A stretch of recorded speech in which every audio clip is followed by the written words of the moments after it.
지금 전해드린 것처럼 이렇게 긴장감이 고조된 상태에서 시작된 정상회담.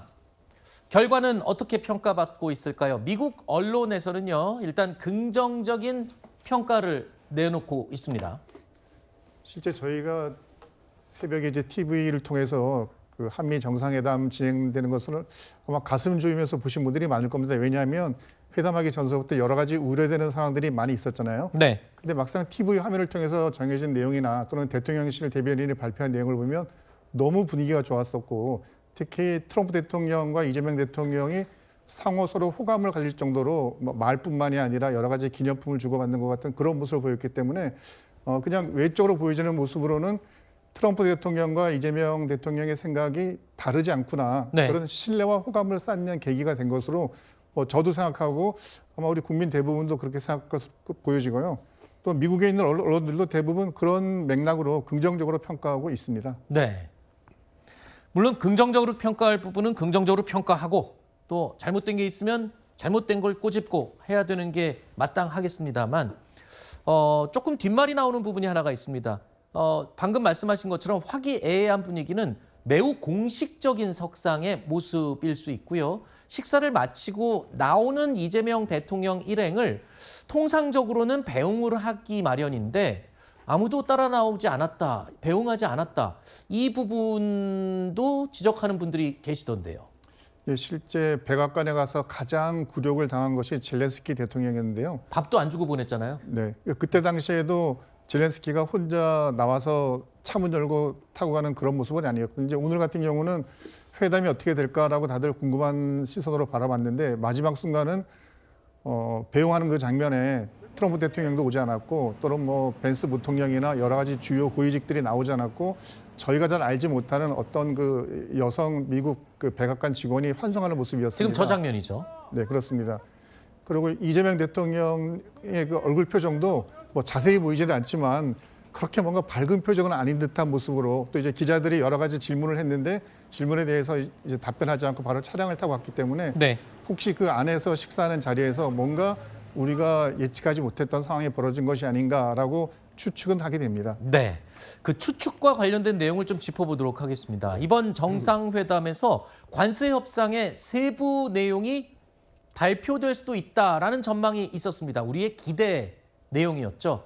우리가 그렇게 기대를 했었지만 지금 상황으로 봐서는 구체적인 언급이 거의 없습니다. 다만 트럼프 대통령은 후속 관세 협상을 재개할 수도 있다는 취지의 말을 꺼냈습니다.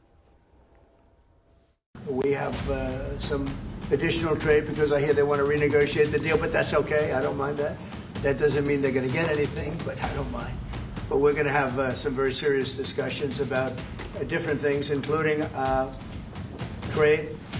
공동 합의문이라고 굳이 서로 얘기를 하지 않아도 될 정도로 그냥 기분 좋게 마무리가 되었고요. 합의문이 굳이 필요 없을 정도로 서로 얘기가 잘 된 회담이었습니다. 트럼프 대통령은 일단 우리가 8월 초에 합의했던 그 원안을 유지하겠다는 입장을 밝혔습니다. 우리로서는 글쎄요, 뭔가 더 큰 걸 요구할까 봐 긴장을 했었는데 일단 한시름을 놨다고 봐야 할 수 있을지 모르겠습니다. 그런데 또 대통령실의 설명을 들어보면 농축산물 시장 개방에 대한 거론은 아예 없었다고 얘기를 합니다. 이걸 어떻게 받아들여야 될지. 지금 이 얘기들 원안대로 가기로 했다. 농축산물 개방에 대해서는 언급조차 없었다. 그 말은 즉슨 앞으로 세부 실무 협상에서 뭔가 변화가 있을 수 있다는 얘기잖아요. 그러면 더 요구가 나중에 올 수도 있다라는 건가요? 네, 가장 중요한 부분입니다. 왜 한미 정상회담이 있었을까? 네. 약 2주 전에 우리 고위급 회담을 갖고 이 구체적인 사안은 한미 정상회담을 2주 안에 만들어서 네. 거기서 구체적으로 논의하자라는 이야기였습니다. 그랬죠. 그러니까 결국 이 경제적인 무역 협상을 어떻게 체결할 것인가에 대한 논의가 핵심인 겁니다. 저도 지난 새벽부터 2시간 반 타 방송에서 하나하나 다 생중계하면서 네. 관찰하면서 봤는데 가장 아이디얼하게 이 회담이 마무리된 것을 상정해 보면 어쨌든 대통령이 나가실 때 미 트럼프 대통령이 같이 배웅하고 그리고 나머지 부통령이나 상무부 장관이나 국방부 장관이 같이 나오는 모습이 가장 아이디어하지 않을까. 네. 그리고 거기서 합의가 정점으로 잘 됐다면 네. 공동 기자회견을 또 우리 그렇죠. 어떤 식으로 했다. 이게 가장 아이디어란 모습인데 그 부분은 좀 애석하게도 나타나지 않았기 때문에 계속 여러 가지 생각들이 도는 겁니다. 네. 그러면 어떤 부분에 이 구체적인 공개 협상이 있고 비공개 협상이 있는데 이 비공개 협상의 과정에서 아마도 합의점에 도달하지 않았던 그런 요인들이 있지 않았을까 이런 부분을 이제 추정하게 만드는 거거든요. 네. 그러면 큰 틀에서 뭐 관세율은 15%로 하자. 이건 변화가 없는 겁니다.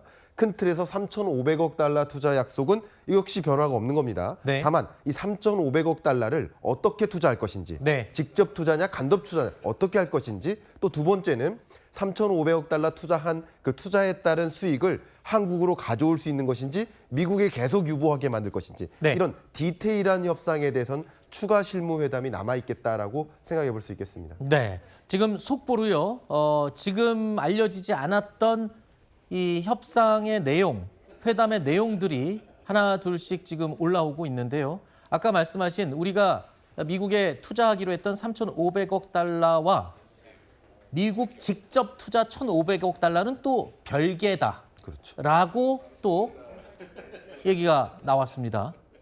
자, 그리고 또 우리 미군 기지 부지를 소유권을 달라는 요청이 있었다는 부분도 있는데요. 이 내용은 뒷부분에 저희가 자세히 짚어보도록 하고요.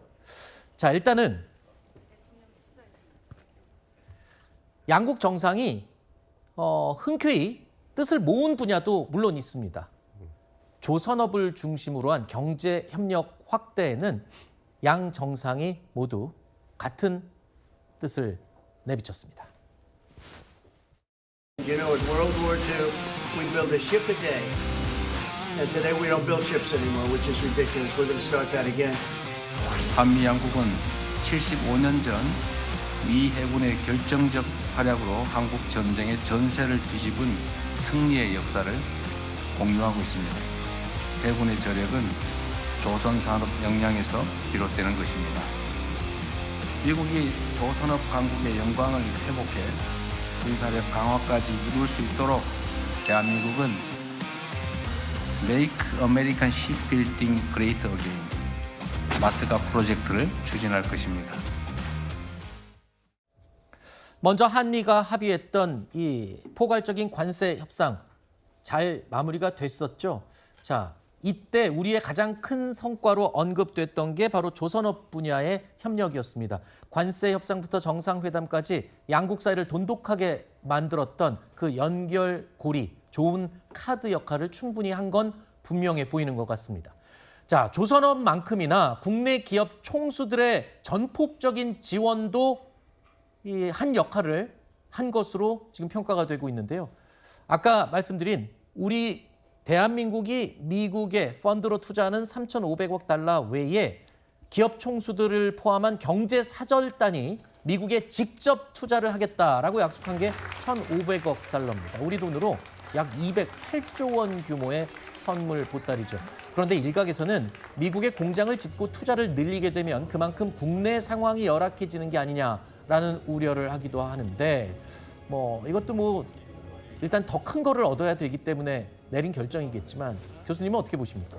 네, 저는 이 부분이 가장 뼈 아프고 속상하다고 생각합니다. 그래요? 왜냐하면 지난주 금요일 날 우리 기획재정부에서 경제 성장 전략을 발표했고 그리고 사실 이제 그 다음 날 경제부총리님과 한 1시간 반 정도 대담을 제가 나눴었어요. 네. 그래서 제가 계속 꼬집어가면서 여쭸던 게 뭐냐면 한국에 있는 많은 기업들이 대미 투자를 대규모로 약속한 상황 하에서 네. 그러면 국내 투자를 늘릴 수 있을까?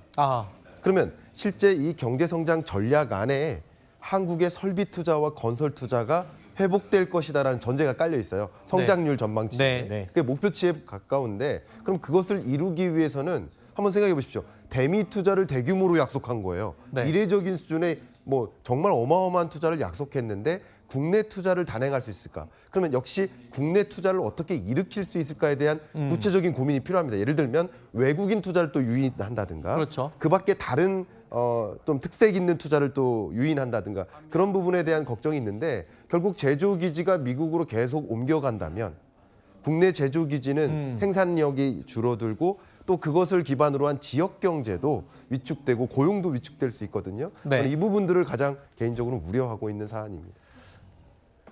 그래서 최근에 국내 국회에서 지금 통과되고 있는 상법 개정안과 관련해서 기업들이 계속 반대의 뜻을 밝히고 있는 것도 연결이 되는 그런 부분인 것 같습니다.